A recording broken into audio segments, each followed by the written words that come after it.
Hey guys, अस्सलाम वालेकुम। इसमी मोहम्मद आफाक खान। जैसे कि आप सब जानते हैं कि मैंने सीरीज़ शुरू की हुई है मेरी कहानी के नाम से, जिसमें मैं अपनी ज़िंदगी की दास्तानें आप लोगों के साथ शेयर कर रहा हूं। आपको पसंद भी आ रहा है, बहुत बहुत शुक्रिया।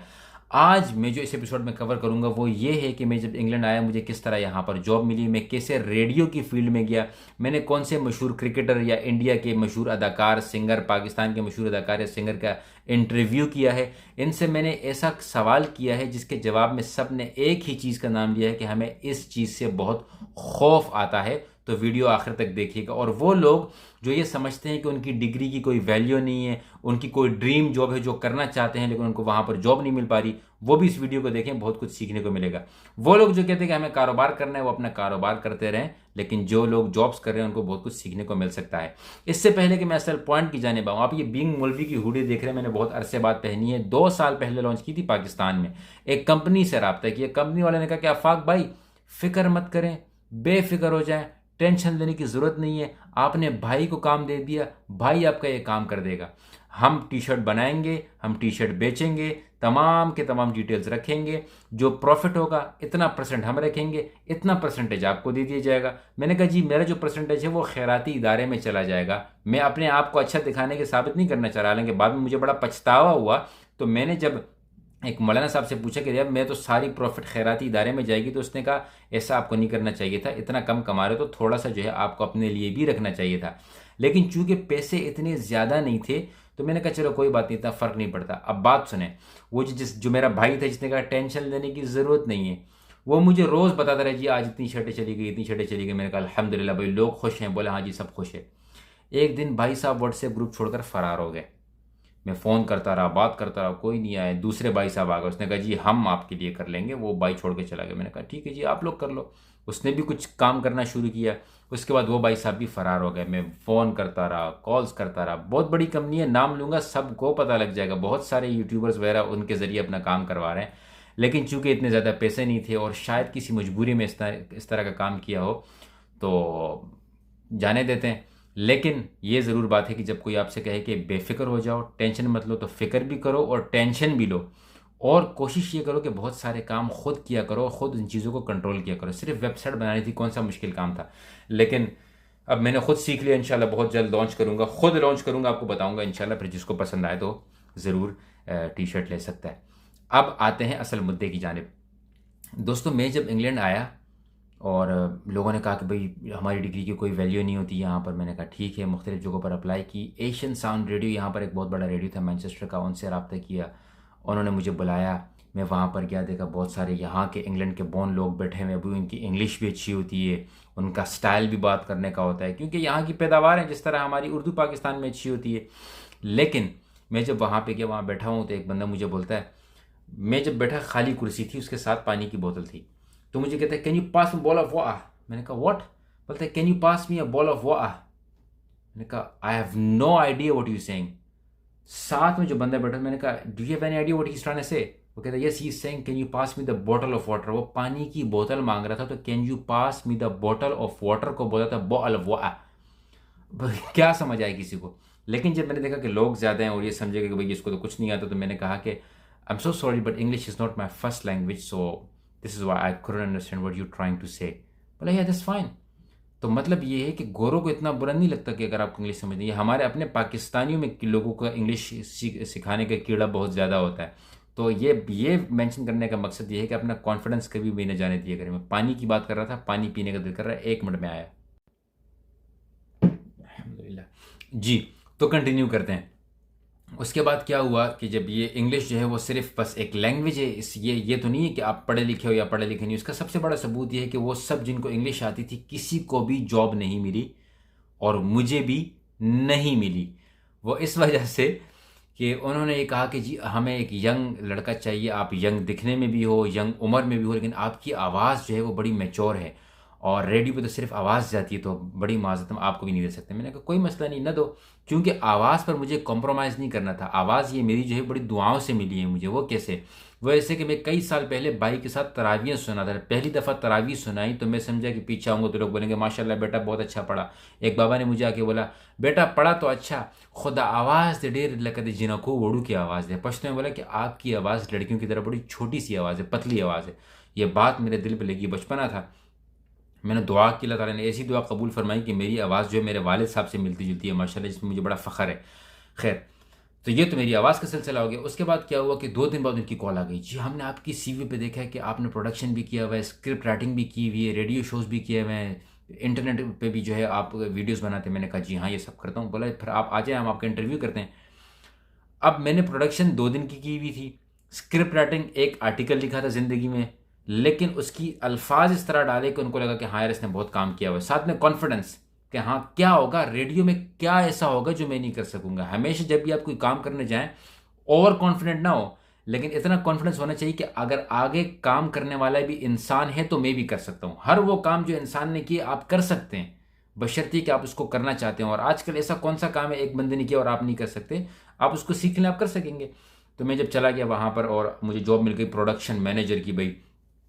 तो जब प्रोडक्शन मैनेजर की जॉब लगी तो इसका काम ये होता है कि तमाम चीज़ें प्रोड्यूस करना, लोगों का इंटरव्यू करना, देखना कि किसकी आवाज़ जो है वो किस कमर्शियल में अच्छी लगेगी, स्क्रिप्ट लिखना। तो जिसकी आवाज़ नापसंद थी उसकी आवाज़ रेडियो की 90% कमर्शियल्स में चलने लगी अल्हम्दुलिल्लाह। हर वक्त मेरी आवाज़ कोई फ़ोन कर दे, यार आफाक तेरी आवाज़ में आज वो वाला कमर्शियल सुना, आज वो वाला वक्फा सुना कि भाई जो है इस होटल में डिस्काउंट लगा हुआ है, उधर प्रॉपर्टी बिक रही है और ये आ रहा है वो आ रहा है। तो हर चीज़ जो है वो मेरी आवाज़ में होने लगी। एक बन जाएं और कार सेल्स कंपनी बेरी से रब्ता करें, जिनके पास हैं 200 से ज्यादा मुख्तलिफ किस्म की गाड़ियाँ। सिर्फ 25 पाउंड अ वीक पर फाइनेंस भी अवेलेबल, फ्री क्रेडिट चेक, वो भी हमारी अपनी वेबसाइट पर carsalescompanyberry.co.uk। विजिट जेम्स स्ट्रीट बरी, कॉल 0161 761 4171। तो थोड़ी सी शोहरत मिल गई यहाँ पे। फिर जब पता चला कि भाई मेहमान आते हैं, उनके इंटरव्यूज़ भी करने होंगे, बहुत सारे मेहमान सिर्फ उर्दू बोलते हैं, कुछ सिर्फ हिंदी बोलते हैं, हिंदी उर्दू एक, हिंदी उर्दू नहीं, हाँ हिंदी उर्दू तकरीबन एक ही जैसी है। अब मेहमान कौन थे जी, मुझे बोला कि वो एक सिंगर आ रहे हैं, ओ जाने जाना गाना जिसने गाया। मैंने कहा अच्छा सर्च करता हूँ, ओ जाना। मैंने कहा अच्छा ये तो बड़ा मशहूर गाना था, अच्छा ये आ रहा है। आप यकीन करें वो जब आया उसने बेल बजाई तो मैं समझा कि कोई क्लीनर आया हुआ है। मतलब वो जब अपने आपको खूबसूरत बना के ऐसा कुछ भी नहीं। मैं नाम लेना चाहूँगा यहाँ पे, मैं नाम लेता हूँ आप लोगों को, और आप इंटरनेट पर देख लीजिएगा, क्योंकि मेरा जो पुराना पेज था उस पर सब कुछ मौजूद है, सब कुछ वाइप आउट हो चुका है। जो मुझे बहुत अरसे से फॉलो करें उनको पता होगा, कुछ चीज़ें भी यूट्यूब पर मौजूद होंगी जो मैं डिलीट नहीं कर सकता, अल्लाह ताला माफ़ फरमाए। अब देखें, ये ऐश्वर्या राय आपकी हो गई, ठीक है। उसके बाद अदनान समी और अदनान सिद्दीकी, हुमायूं सईद, उर्वा मुरवा शुरवा कुबरा होकेन, ये सारी जो है ना अभी नई नई जो मशहूर हुई हैं। इसी तरीके से क्रिकेटर्स में शुएब अख्तर, सईद अनवर नहीं सईद अजमल, और पता नहीं बहुत सारे जितने भी यहाँ पर आते आया करते थे, बहुत सारे थे। ये सारे आया करते क्योंकि हम लोग इनको स्पॉन्सर किया करते थे, इनके साथ मैं क्रिकेट खेलता रहा। मिसबाउल हक, शुएब अख्तर को तो अल्हम्दुलिल्लाह मैंने नमाज भी पढ़ाई है मगरिब की, ठीक है। ये सारे आया करते थे। ये मैं बता क्यों रहा हूँ, बता इसलिए रहा हूँ कि बहुत सारे लोग समझते हैं कि बस ये वैसे ही उठ के आके वीडियोस बना रहे, इसको दुनिया के बारे में कुछ नहीं पता। बता इसलिए रहा हूँ कि दुनिया के बारे में पता है, तभी उलमा का दिफा कर रहा हूँ। ये उलमा का दिफा क्यों कर रहा हूँ ये भी गौर से सुनिएगा। अब मैं जब इन तमाम लोगों से मिलता था, ये मतलब कुछ ऐसा नाम है जो मैदानी लेना ही नहीं चाहते यहाँ पे, ठीक है। वरुण धवन, आमिर, शाहरुख, सारे के सारे, किसी से टेलीफोनिक इंटरव्यू, किसी से लाइव इंटरव्यू, किसी के पास आना, कोई हमारे पास आना, किसी के जो है वो इवेंट में जाना, ये सारी चीज़ें। मैं जब ये दुनिया देखता था तो मैं हैरान रहता था कि ये क्या हो रहा है।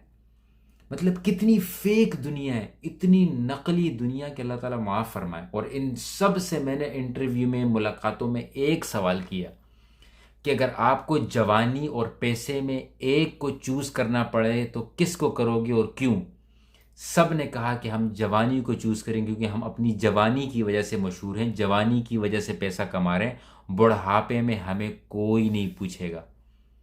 आंखें खोल दी मेरी इस चीज़ ने कि जो लोग अपनी जवानी को इस्तेमाल करके, अपनी खूबसूरती को इस्तेमाल करके शोहरत कमाते हैं, जिनमें और कोई टैलेंट नहीं है, जवानी के अलावा, खूबसूरती के अलावा कोई टैलेंट नहीं है, वो बहुत गलत ट्रैक पर हैं।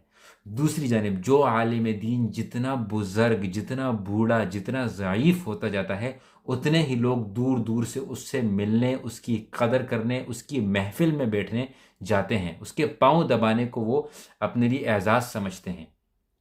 मुझे तब एहसास हुआ कि दीन कितनी बड़ी वैल्यू रखता है। मैं तो रेडियो में इसलिए काम करता था कि इन सबको बींग मौलवी की हुडी दूंगा, इनको भी उलमा का दिफा करवाऊंगा। बचपना था, मैं कहता रहा कि भाई ये जो है अदनान समी भी उठ के बोले कि उलमा का दिफा लेंगे। इससे मेरा एक दफ़ा फड्डा भी हुआ था, मैंने उसको बोला कि पाकिस्तान छोड़ के इंडिया क्यों गया, आपको वो मुल्क क्यों पसंद है। कहने का मकसद ये है कि ये अजीब फेक दुनिया है, ये जो इंडस्ट्री है ना शोबिस की, इससे नकली दुनिया आपको दुनिया में कहीं नहीं दिखेगी। वो क्यों?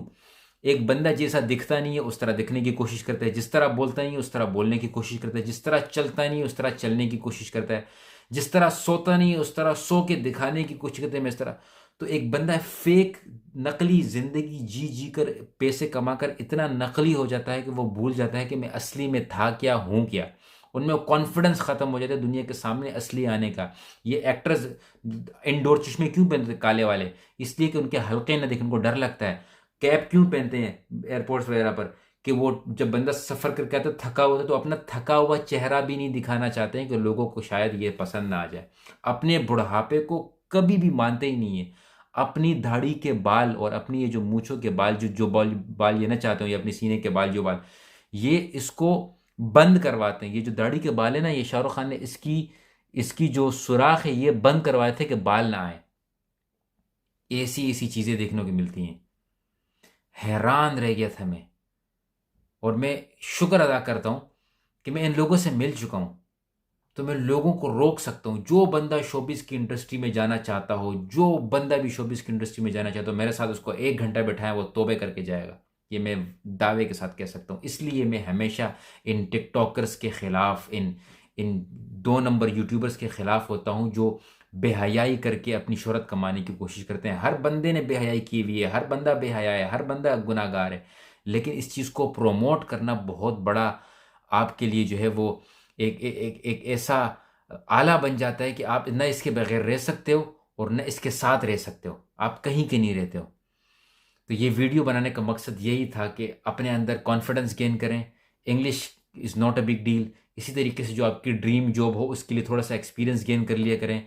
और ये जितने भी बड़े बड़े हीरोज़ हैं इनके सामने अपनी सेल्फ रिस्पेक्ट को मत गिराएं। कोई बॉलीवुड एक्टर जा रहा हो, एक्ट्रेस जा रही हो, आप यकीन करें कि उनको मुड़ के देखने की जरूरत नहीं होती। उनको एहसास हो कि ये बंदा आखिर कौन है जो मुझे कुछ नहीं समझता। हमारी रेडियो में पॉलिसी हुआ करती थी कि ये लोग जब आएंगे तो हम इनके लिए उठ के नहीं खड़े होंगे। भाई ये आए हैं अपने काम के लिए, आएंगे कोई फिल्म रिलीज हुई है उसकी प्रमोशन के लिए आए यार। और ये इतने अजीब लोग होते हैं, मैं कि सारे बुरे हैं, कुछ ऐसे भी हैं अल्लाह वाले हैं कि जिनको देख के लगता है कि भाई तू एक्टिंग में कर क्या रहे, तू तबलीग में आ जा। ऐसे लोगों से भी मिलो कि यार कि पागल है, एक्टिंग कर रहा है। मतलब नमाज के वक्त पे नमाज वो, क्योंकि मैं ज़्यादा रमज़ान शो किया करता था तो अजान होती थी, उसमें नशीदें होती थी, सब चीज़ें वो मुझसे पूछा करते थे। बाकायदा खुद बोलते रहे कि आप हाफिज़ हैं साहब, हाफिज़, क्योंकि मुझे रेडियो में सारे हाफिज़ साहब वहाँ भी मशहूर किया होता, भैया आप नमाज़ पढ़ाएं। हैरान रह जाता था। लेकिन वो क्या एक फील्ड है, एक नशा लग चुका है। इसीलिए बड़ी एक तारीख़ी बात मैंने सुनी थी ना अफ़गानिस्तान में, एक मुफ्ती साहब ने कहा था कि इबादत के लिए कमज़ोर ईमान भी काफ़ी होता है, लेकिन दुनिया के मामलात के लिए ईमान का कवी होना ज़रूरी होता है। ये चीज़ यहाँ पर बिल्कुल सेट बैठती है कि हम लोग, नमाज तो हर बंदा पढ़ लेता है, वो पढ़नी भी चाहिए, फ़र्ज़ भी है। मामलात के लिए ईमान कवी है या नहीं, हम सबको सोचना चाहिए बशमूल मेरे। अगर आपको ये वीडियो पसंद आई है और आप ये चाहते हैं कि मैं बाकी चीज़ें भी आपके साथ शेयर करूं, तो आपसे गुजारिश है कि आप कमेंट्स में सवालात करें। मैं उन सवालात की बुनियाद पर आप लोगों के साथ अपने तजुर्बात शेयर करूंगा। ये वीडियो पसंद आई है तो ज़रूर शेयर कीजिएगा। और जज़ाकुमुल्लाहु खैरन। अस्सलामु अलैकुम वरहमतुल्लाहि वबरकातुहू।